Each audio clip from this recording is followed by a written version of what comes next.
Night fell. While eating, Arashi told his followers that the 30 accompanying soldiers weren't very strong. He declared it was time to put their plan into action, confident they could easily overpower the soldiers. He then told one of his followers to call Narumi and his group to their location. Kai overheard Arashi's speech. He agreed there weren't many soldiers, but realized it was because Gaius and Leonora were confident they could handle any threat themselves. Kai approached Shuji, asking if they could talk. Later that night, Arashi and Narumi met secretly in the nearby forest. Just as they were about to attack the soldiers, Shuji and the other candidates showed up, blocking their path. Shuji revealed he knew about Arashi's plan to kill Leonora and Gaius, which totally shocked Arashi. How did his secret get out? The group tried to talk sense into Arashi, suggesting there had to be a better solution than just outright murder. Arashi shot back, asking Shuji if all he did was talk, demanding to know his actual plan. Shuji replied he'd be a pawn, defeat the Demon King, and guarantee everyone's safety in return. But Arashi wasn't having it. He told Shuji to move, but Shuji and the others refused. With no common ground, a fight broke out. Suddenly, 2 soldiers walked in, telling them to get some sleep for their early trip tomorrow. Arashi just walked away, fed up with what he called their weakness, saying there was no point in talking anymore. The next day, everyone arrived at the royal capital. The place was super crowded because of a big ceremony. The street crowds were amazed to see the hero candidates,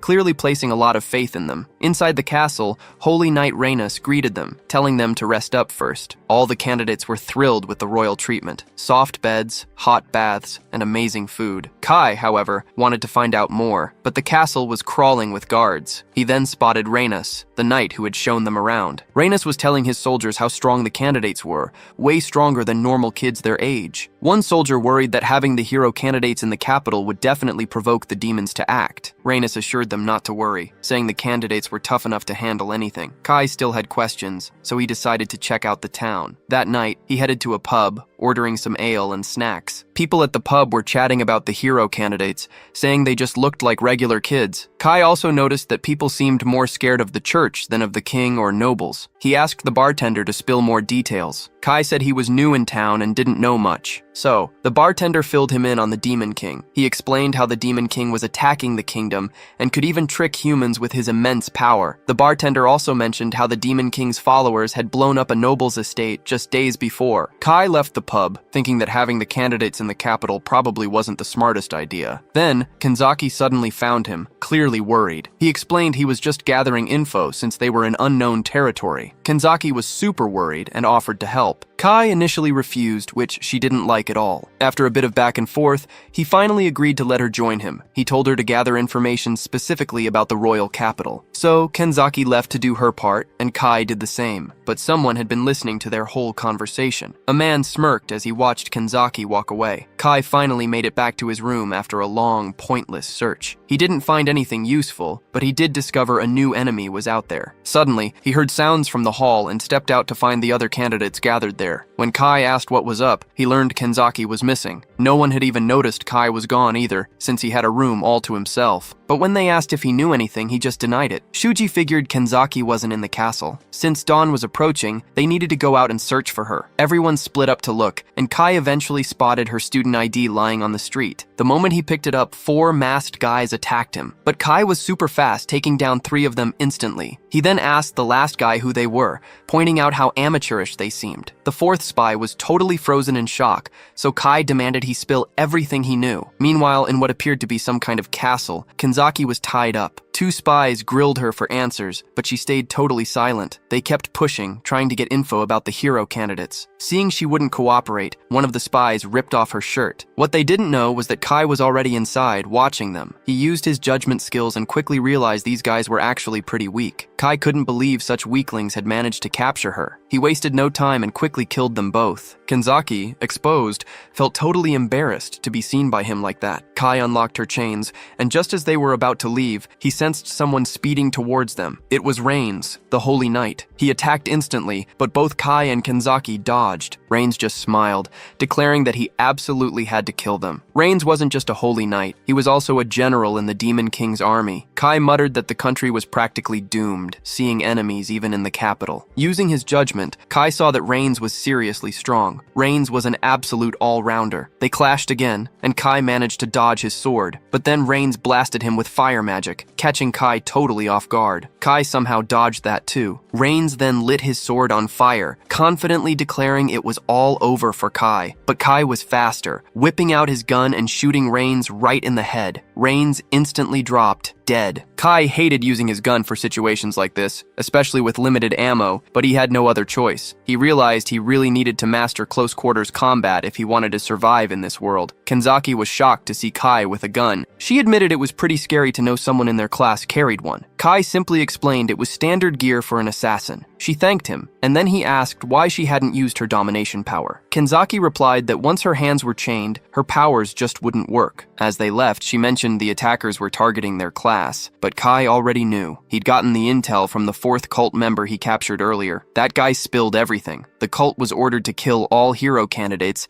and even pointed out Kenzaki's location. Their plan was to use Kenzaki as a hostage while going after the others, but there was a huge mystery. Kai didn't die from the death curse. Unlike Steady, this could only mean one thing. A demon wasn't behind this attack. Instead, it was humans working against them. Morning was almost here when Shuji finally found them, relieved to see Kenzaki safe. Kai quickly filled him in on the Demon King's cult and how humans were also betraying humanity. The worst part? Unlike monsters, they couldn't easily tell which humans were their enemies. This new threat meant everyone had to be super careful. They decided against telling Leonora, knowing she'd just tell them to figure it out themselves. So, they made a plan, gather all the candidates, and decide what to do next. Suddenly, smoke burst around them, and more cult members appeared, surrounding them. Everyone braced for a fight. It wasn't just them either. All the other hero candidate groups were also cornered by these attackers. Kai scanned the area, noting 6 enemies. Their stats were lower than Rainey's, but they were still tough. The 6 men lunged at them. Kenzaki used her powers to stop them in their tracks, and Kai wasted no time, piercing their heads with sharp knives for instant kills. Shuji felt a pang of stress, seeing them kill humans so easily. He tried to argue, but Kai quickly cut him off. "They're our enemies," Kai stated. Just then, a remaining cult member attacked Shuji, who tried to reason with him, but the cultist simply declared he was serving his master. Kenzaki was about to use her powers again, but Kai stopped her. He wanted Shuji to finish this guy. Shuji broke the man's sword and urged him to surrender if he wanted to live, but the cultist was stubborn, refusing to give up, and attacked Shuji, injuring his hand. Shuji retaliated with a slash to the man's body. The cultist whimpered, and Shuji wanted to just leave him there to die, but Kai was firm. "Eliminate him now, or he'll be a threat later." Shuji was hesitant, but in the end, he did exactly what Kai ordered. Meanwhile, Arashi and his crew had also dealt with all their attackers. Arashi mercilessly finished off the last man with his power, but Rina's group was having a harder time killing humans, and the other girls were getting hurt. Suddenly, Leonora materialized on the scene, asking if she should give them a passing grade. The cultists got even angrier seeing her. She calmly told them, "You're my candidates, so of course I'd come help when you're in danger." One of the men scoffed, "You don't even have your knight. How will you do anything?" Leonora just taunted them, calling them a bunch of amateurs seduced by the Demon King. She didn't even see them as real enemies. All the men charged her at once, but Leonora simply used her domination power, sticking them all to the ground. They couldn't move a muscle. Rina remarked that her powers were just like Kenzaki's. "Don't even compare my skill to that," Leonora snapped back. "My domination is superior in every way, from range to raw power." Rina then asked why she even saved them. Leonora smirked. "I did mention giving you a passing grade, didn't I?" The men quickly thanked her for protecting them. One even grabbed her dress,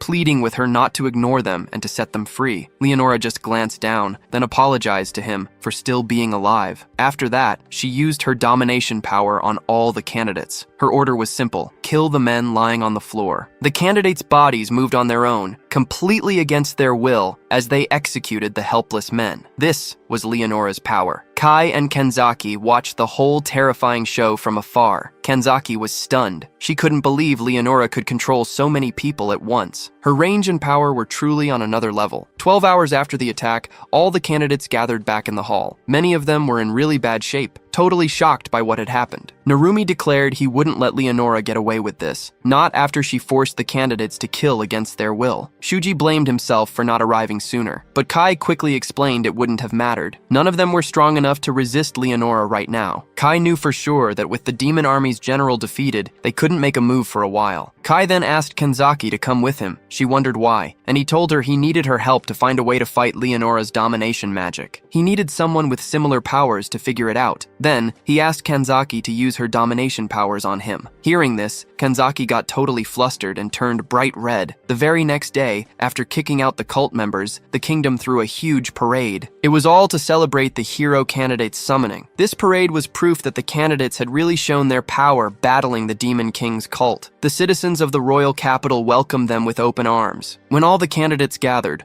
Leonora told them she wanted them to go back to the temple city Alpha. Kai quickly told the others that Alpha was the city they were first summoned to. He figured Leonora probably controlled it. Kai asked Leonora if she wasn't coming along. She replied that she still had some things to handle, so she would leave them all in Gaius's care instead. Rena spoke up, saying they wished they could go back, but their dorms had burned down. Rena noticed one of the girls looked flushed and couldn't even answer questions. She was just too scared of Leonora. Leonora left with a smirk, and all the candidates felt a deep resentment towards her. Soon after, Gaius took all the candidates with him towards their destination. That night, they set up camp, and Arashi along with the others went into the forest again. Kanzaki asked Kai if they were really doing it tonight. Kai answered that with Leonora gone and the soldiers being weak, it was the perfect chance to take down Gaius. Kai felt there was no reason to stop them under these conditions. He'd just enjoy the show. Meanwhile, Narumi led Gaius deep into the forest. He claimed to have seen a giant monster. Gaius fell right into the trap. The road led to the royal capital, and a monster lurking so close was a serious threat. Suddenly, Arashi attacked Gaius from behind with everything he had. Gaius wasn't expecting it at all, took the hit, and started bleeding. Arashi then told him that even his strongest attack still couldn't kill him. Gaius was barely standing when he suddenly stepped right onto a landmine. Boom! It exploded, sending him reeling. Arashi just grinned, revealing the whole thing was a trap specifically for Gaius. Gaius used his mana to shield himself, but he still got badly hurt. Gaius stared, telling Arashi he was really disappointed. "I didn't expect you to ambush me like this," he said. Right after that, Arashi's entire crew surrounded the old man. Realizing how serious the situation was, Gaius shot a bright signal into the sky like a firework. From a distance, Kanzaki and Kai saw the signal too. Kai scoffed. "Looks like Arashi really messed up." That light ball was a distress signal, and soldiers quickly spotted it, rushing towards the location. But they never made it. Kai got in their way and took down every single one of them. Meanwhile, Gaius was getting completely swamped by the other candidates. He could barely keep up with their combined powers. It wasn't long before he lost an arm, his body completely covered in blood. Arashi actually complimented him. "You're pretty tough for an old guy," he said. Narumi then piped up about the distress signal, figuring Gaius was just trying to buy time. But Gaius just replied, "There's no need for that anymore." Just then, Leonora walked in, a casual smile on her face. "Looks like Gaius is really cornered now," she observed. The other candidates were stunned to see Leonora. Meanwhile, Shuji, Reina, and some other candidates spotted Kanzaki using her domination power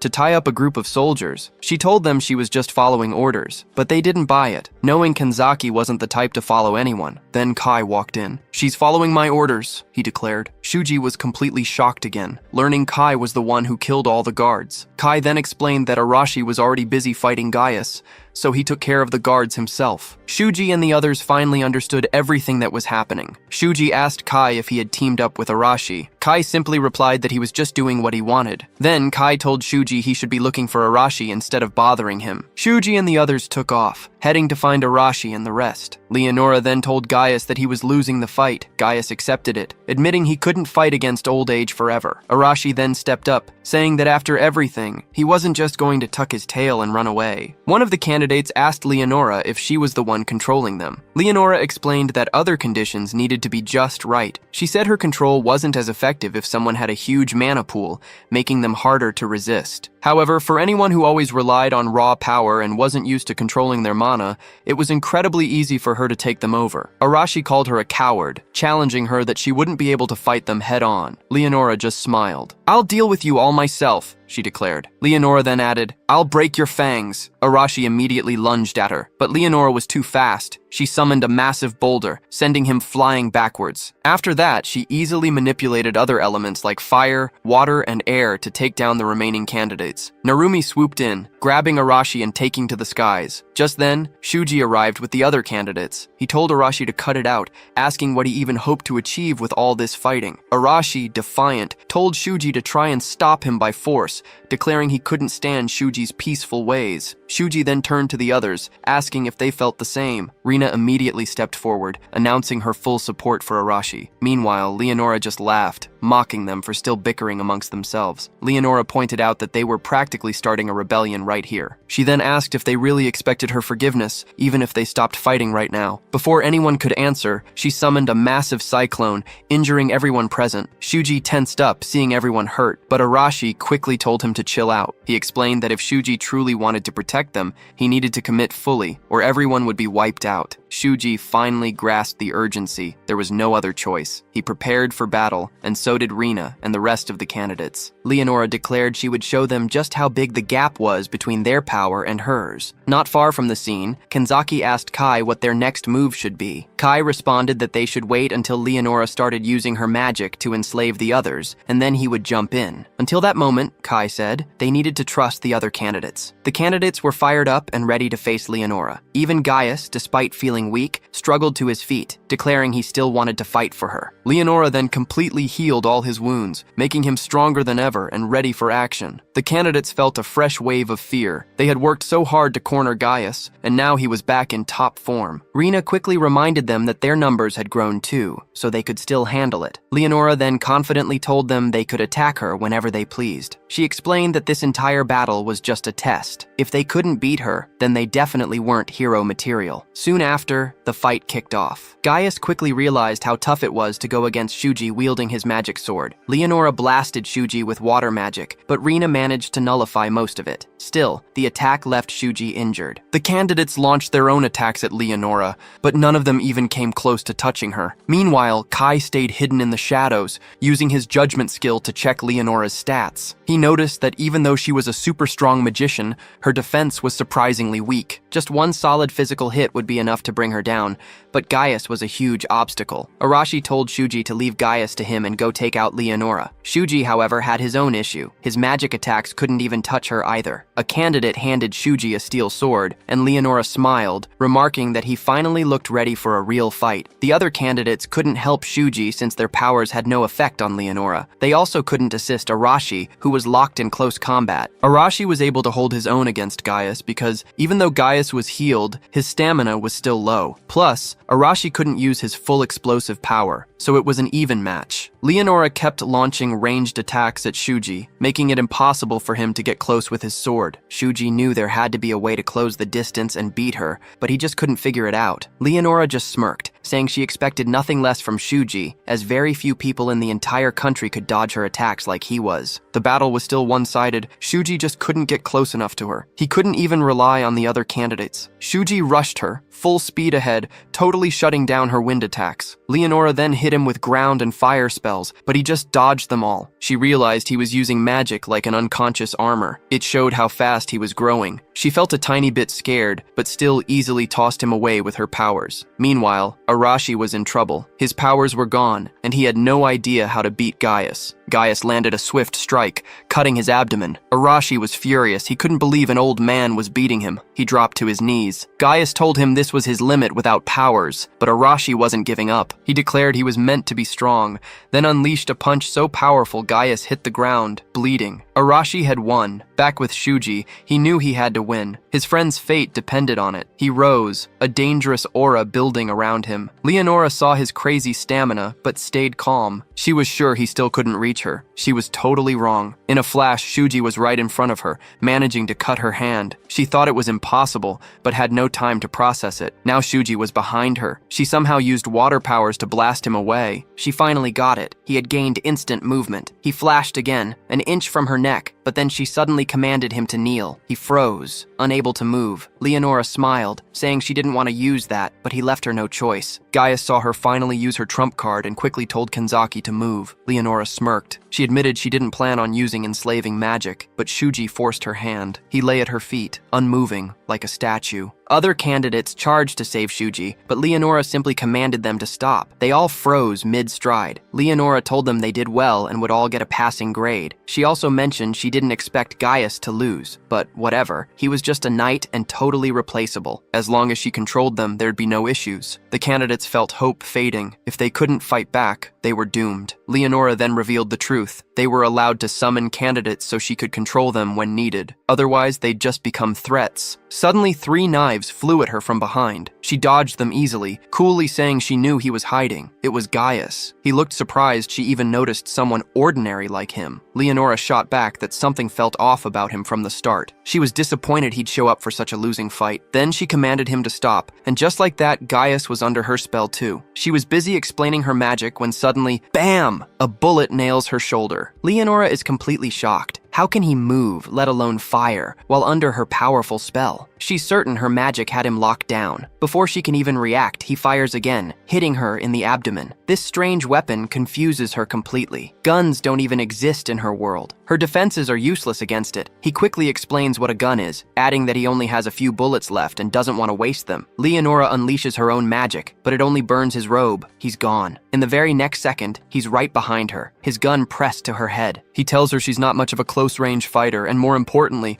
her enslaving magic also didn't work on him. She's absolutely stunned, completely in denial. This whole situation was a massive gamble by Gaius, and he totally won. The key? Kenzaki. Here's how it worked. The night before, Gaius asked Kenzaki to use her domination skill on him. He figured out that the first skill cast always has priority over any new ones. So, Kenzaki's domination, cast first, would cancel out Leonora's enslaving magic later. Plus, candidates have divine protection, making their powers stronger than regular magic. Kenzaki doubted it though. Her skill felt much weaker than Leonora's powerful magic. Steady's situation was similar. He'd cast his spell first, letting him regain control of his monsters. It was a huge gamble, but they had no other choice. Back in the present, Leonora finally realizes it must be Kenzaki's doing, and she's right. Kai is indeed under Kenzaki's spell. Kai then declares it's over for her and gets ready to pull the trigger. But instead of a shot, Leonora is quickly captured and handcuffed. These handcuffs are special. They seal her magic, and they're the same ones used on Kenzaki. She asks Kai what he plans to do with her. His demand is simple: send them back to their world, and he'll let her go. Leonora apologizes, saying it's impossible. All she can do is summon magic. Sending them back needs a totally different kind of spell. Kai knows she's not lying. She truly has no skill to return them. Kai then asks how she planned to send them back. After they defeated the Demon King, she explains that summoning takes immense energy, so they rely on their god for it. Basically, it was the god who summoned them in the first place. The god himself would send them back once the Demon King is defeated. But Leonora doesn't sound confident. No previous candidates ever made it back. They were all killed by the Demon King. Any survivors simply vanished without a trace. After a brief exchange, Kai prepares to finish her, but Shuji steps in. Shuji explains he only cooperated because he believed Leonora could send them home. Since she can't, he wants to keep his hero candidate status. He doesn't want to be a traitor in this world. Are we not already traitors? Kai shot back. Leonora quickly tried to calm him, promising she'd pretend nothing had happened that night. But Shuji cut in, pointing out that killing a saintess was a serious crime, and they'd all be in deep trouble. The other candidates mostly agreed with Shuji, though Narumi stayed loyal to Kai. Shuji admitted that killing Leonora made sense in some ways, but then asked the big question: what would they do after? Kai seemed to get Shuji's point, but then, in a totally shocking move, he shot Leonora right between the eyes. Everyone froze. As Leonora's body hit the ground,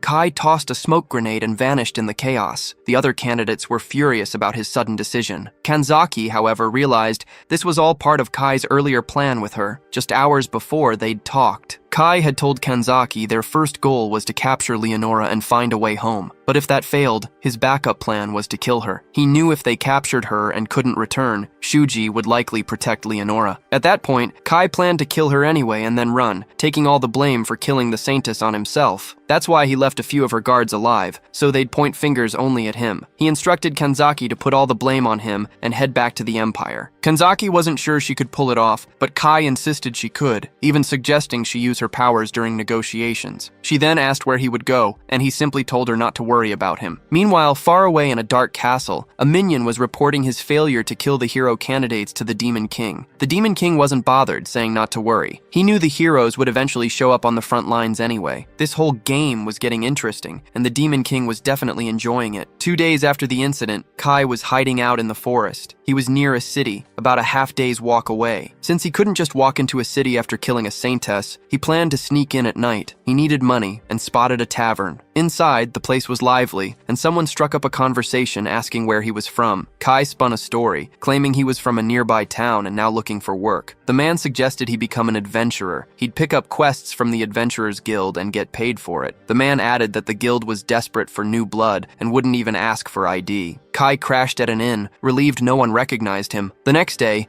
he headed to the town's guild, checking out all sorts of characters hanging around. He went to the reception counter and signed up. They asked for his name, age, and where he came from. Kai gave his fake name, Siren, and claimed the Demon King's army had destroyed his hometown. Siren was actually his old code name from his previous life. The receptionist laid out how the guild worked, explaining the ranks from A to F, where higher ranks meant bigger rewards. Since he was new, Aragi Kai was set up as an F-rank adventurer. He quickly headed to the bulletin board to grab his first task. It wasn't long before 3 guys showed up, looking to cause trouble. They started making fun of him, and Aragi Kai was not having it. Just like last time, when Aragi Kai was surrounded by adventurers telling him not to take a quest, Aragi Kai calmly turned to them, thanked them for the warning, and simply told them to leave him alone. This made the guys even more frustrated, thinking Aragi Kai was way too cocky. Others around the guild started murmuring, seeing that these bullies were picking on a newbie again. Then, one of the guys decided to attack, yelling that Aragi Kai needed a lesson, but to his total surprise, Aragi Kai effortlessly blocked the punch by grabbing the guy's hand. The attacker was completely shocked and immediately yelled at Aragi Kai to let go. Aragi Kai calmly released him because he really didn't want to fight. However, the guy then told his friends to jump Aragi Kai together and teach him a real lesson. They all tried to attack at once, but Aragi Kai easily took them all down and then just casually walked out of the guild. As he left, Aragi Kai thought about how he now had a good idea of the average adventurer's strength compared to hero candidates. It was surprisingly super weak. So, he made up his mind to finish his quest as fast as possible. The scene then jumped to a forest, where Aragi Kai figured the kobolds should be around based on the quest info. Suddenly, he spotted some animal-like footprints on the ground. He followed them, and as he went deeper, he sensed he wasn't alone. There were multiple presences around him. Aragi Kai also noticed these mysterious creatures were really good at staying hidden, making him pretty sure they were kobolds. Out of nowhere, a kobold launched a sneak attack from behind, but Aragi Kai sensed it instantly and easily dodged. He also saw the kobold was holding a human sword, which meant it had probably taken down an adventurer before. While he was still processing that, another kobold sprang from behind, trying to attack. This time, Aragi Kai dodged again, then scooped up some dust from the ground and threw it right into the kobold's eyes. With the second kobold blinded, Aragi Kai swiftly struck the first one in the face. As it hit the ground, he quickly grabbed its sword and finished it off. The second kobold watched in shock, but before it could react, Aragi Kai attacked and quickly dispatched it with a knife too. Aragi Kai then used his judgment skill to check the kobold's stats, realizing these creatures were no threat to him at all. Feeling super confident, he decided he could easily hunt down more for extra cash. A bit later, the scene shifted back to the guild, where everyone was staring at Aragi Kai in total shock. Aragi Kai had brought a bunch of kobold ears as proof of his kills. He asked Mia, the receptionist, if that was enough. She confirmed it was, and then asked if he was truly sure he'd done it all by himself. Aragi Kai calmly said yes, explaining that hunting kobolds was actually pretty easy. The hard part was just finding them. Aragi Kai realized his fighting skills were top-notch, but finding stuff was still a weak point. Everyone around was shocked when he returned after taking down the kobolds. They couldn't believe kobold hunting looked so easy, even guessing he might be a C-rank hunter from some other city. Someone else quickly jumped in, mentioning they heard Aragi Kai was actually a newbie. Mia, the receptionist, then cut in, asking Aragi Kai to wait. She headed inside to get his reward ready. The scene then shifted to night, with Aragi Kai walking somewhere, counting his money. He was surprised he could earn so much just by hunting weak magic beasts. But for now, getting enough money to live was the top priority. So, he decided to stick around the city and make cash as an adventurer. Aragi Kai figured building connections at the guild would make gathering info way easier. Suddenly, someone appeared right in front of him. Aragi Kai looked at the boy and asked if he needed anything. He noted this kid seemed way stronger than the guys he fought at the guild. The boy introduced himself as Lyle, a B-rank adventurer,